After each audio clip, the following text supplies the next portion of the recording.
الشیطان الرجیم بسم اللہ الرحمن الرحیم الحمدللہ رب العالمین والصلاة والسلام علی النبی وآلہ۔ ناظرین، دین کے سلسلے میں آپ کے سامنے جو گفتگو جاری تھی درس اور کلاسز کے طور پر، اب تک ہم نے اصول دین کے سلسلے میں توحید، عدالت اور نبوت اور امامت کو بیان کیا۔ امامت کے سلسلے میں گفتگو ابھی بھی جاری ہے، کچھ باتیں آج امامت ہی کے حوالے سے آپ کے سامنے بیان ہوں گی۔ میں نے عرض کیا تھا کہ امامت کا عقیدہ ہم شیعوں کا عقیدہ ہے، اور امامت کا مطلب یہ ہوتا ہے کہ پیغمبر کے بعد جس طریقے سے اللہ نے پیغمبر کو معین کیا ہے، اسی طریقے سے اللہ نے نبی کے بعد 12 اماموں کو معین کیا ہے، جن میں پہلی ذات امیر المومنین کی ہے، اور اس کے بعد 12 امام ہیں، یعنی آخری نبی تک ہے، آخری امام تک ہے جو حضرت حجت ہیں، پردہ غیب میں ہیں۔ اب اگر تاریخ پر نگاہ اٹھا کر دیکھیں تو خود امام علی علیہ السلام کی امامت اور خلافت اور جانشینی بھی مسلمات تاریخ میں سے ہے، اور قرآن کے حقائق میں سے۔ قرآن میں بھی دلیلیں موجود ہیں، اور عقلی دلیلوں کے ساتھ ساتھ تاریخی دلیلیں موجود ہیں کہ پیغمبر اکرم نے غدیر جیسا ایک واقعہ جو واضح اور روشن ہے وہاں بھی، اور اس کے علاوہ مثلا شب ہجرت میں یا مختلف دوسرے موقعوں پر امام علی کی جانشینی کا اعلان کیا۔ لیکن غدیر کا موقع وہ موقع ہے جب پیغمبر دنیا سے رخصت ہونے والے ہیں، رحلت کا وقت نزدیک ہے، کیونکہ اس کے بعد ربیع الاول میں آپ کی دنیا سے رحلت ہوئی ہے، تو آپ نے 18 ذی الحجہ کو آخری حج سے واپسی کے موقع پر امام علی کو اپنا جانشین اور خلیفہ معین کیا تھا، اور اس کے لیے وہ آئے بلیغ بھی گواہ ہے، اور پھر آئے اکمال دین بھی گواہ ہے، سأل سائل بعذاب واقع یہ آیت بھی گواہ ہے، اور ان آیات کے سلسلے میں تمام مفسرین اور تمام مورخین کا یہ عقیدہ ہے اور یہ اتفاق ہے کہ یہ غدیر سے متعلق ہے، اور جہاں پر پیغمبر نے امام علی کو اپنا جانشین بنایا تھا، حتیٰ یہ جملہ بھی مسلمات تاریخ میں سے ہے کہ فرمایا تھا کہ من کنت مولاہ فہذا علی مولا، یعنی پیغمبر نے امام علی کو معین کیا ہے۔ پہلے امام اسی بنیاد پر ہمارے ہاں، اور جنہیں ہم بلا فصل جانشین اور بلا فصل خلیفہ کہتے ہیں، وہ امام علی کی ذات ہے۔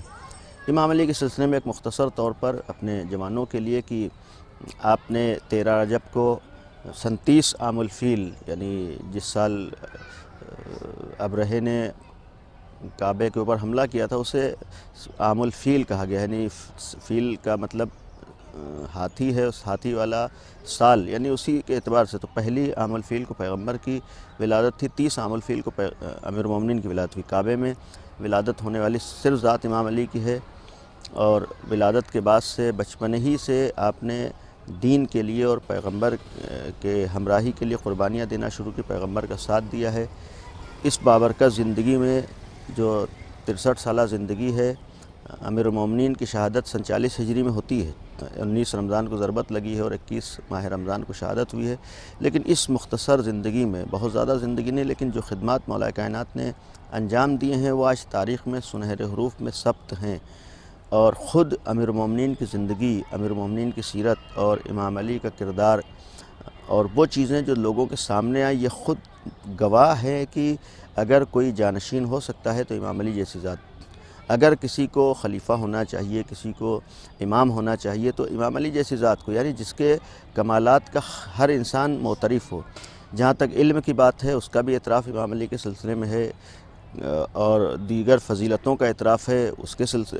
کی بات ہے، اس کا اعتراف بھی دوسروں نے کیا ہے۔ تو یہ امام علی کی خود تاریخ، امام علی کی سیرت، امام علی کی زندگی گواہ ہے کہ ہاں یہی اس لائق ہیں کہ جنہیں یہ عہدہ ملنا چاہیے، منصب ملنا چاہیے۔ اور امام علی کی شہادت کے بعد امام حسن علیہ السلام کی امامت شروع ہوتی ہے، وہ امام ہیں۔ امام حسن کے زہر دیے جانے کے بعد امام حسین علیہ السلام امام ہیں، اور امام حسین علیہ السلام کی کربلا میں شہادت کے بعد امام سجاد یعنی امام زین العابدین علیہ السلام امام ہیں۔ امام زین العابدین علیہ السلام کی شہادت کے بعد پھر امامت امام محمد باقر علیہ السلام کی شروع ہوتی ہے، اور امام محمد باقر علیہ السلام کی شہادت کے بعد امام جعفر صادق علیہ السلام کی امامت شروع ہوتی ہے۔ اور یہاں پر امام جعفر صادق علیہ السلام کے سلسلے میں یہ بھی عرض کر دوں کہ چونکہ پیغمبر کے بعد سے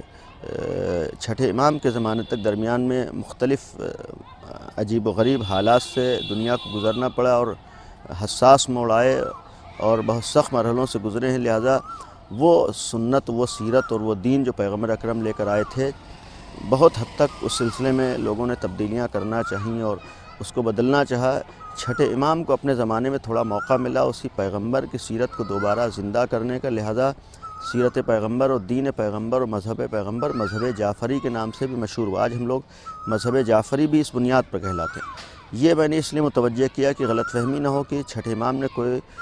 کوئی مذہب ایجاد کیا یا دین بنایا، نہیں، چونکہ چھٹے امام نے مذہب کو احیا کیا تھا اور دوبارہ زندہ کیا تھا، لہٰذا مذہب جعفری مشہور ہوا ہے۔ ورنہ ہم شیعوں کے ہاں جو دین اور مذہب ہے وہ پیغمبر کا لایا ہوا مذہب ہے، چاہے اسے ہم مذہب جعفری کہیں، مذہب محمدی کہیں، بلکہ یہ بھی کہا جائے الہی مذہب ہے، یعنی اللہ نے جو پیش کیا۔ تو یہ چھٹے امام کی امامت کے بعد جب آپ کی شہادت ہوتی ہے تو یہ امامت ساتویں امام موسیٰ کاظم علیہ السلام تک پہنچتی ہے، اور پھر ساتویں امام کی شہادت کے بعد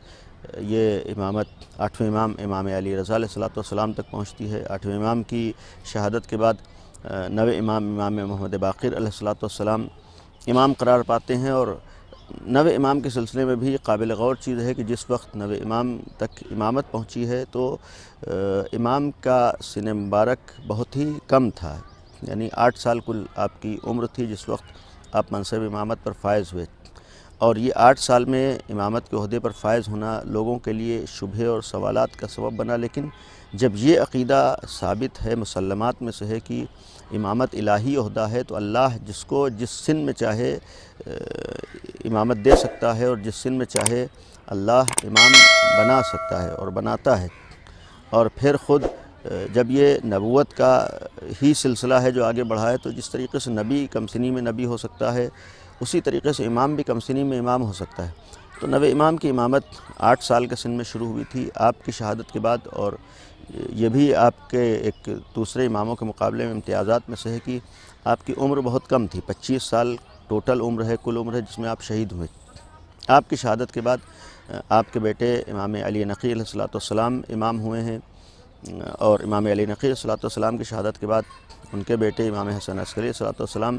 امام ہوئے ہیں۔ یہ امامت کا سلسلہ 11ویں امام تک اس طریقے سے پہنچا، اور یہاں یہ بھی قابل غور چیز ہے کہ امیر المومنین کے بعد جو امام ہوئے ہیں وہ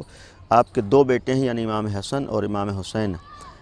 یعنی امام حسن کے بعد جو امامت ملی ہے آپ کے بھائی امام حسین کو، لیکن امام حسین کے بعد جو سلسلہ امامت کا چلا ہے بیٹوں کی